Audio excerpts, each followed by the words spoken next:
और इस बीच एक बड़ी खबर का रुख करेंगे बुलेटिन में। मुंबई से बड़ी खबर है। यहाँ चेंबूर के भारत नगर इलाके में लैंडस्लाइड की वजह से झुग्गियों पर बड़ी दीवार गिर गई है और इसकी जद में कई घर आ गए हैं। फायर ब्रिगेड के मुताबिक 13 लोगों को रेस्क्यू कर लिया गया है अभी तक और अब भी रेस्क्यू ऑपरेशन जारी है।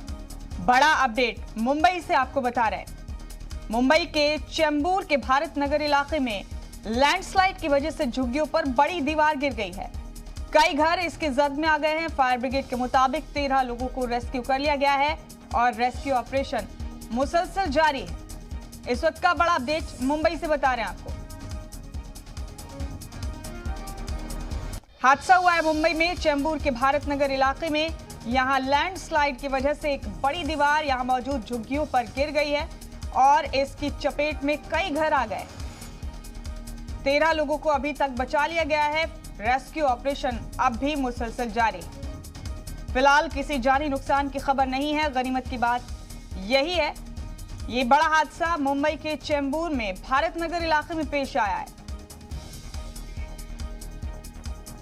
यहां लैंडस्लाइड की वजह से एक बड़ी दीवार यहां मौजूद झुग्गियों पर गिर गई। अभी तक इस हादसे से 13 लोगों को रेस्क्यू कर लिया गया है फायर ब्रिगेड के मुताबिक और रेस्क्यू ऑपरेशन मुसलसल जारी है। तस्वीर आप मुंबई की देख रहे हैं अपने टीवी स्क्रीन पर।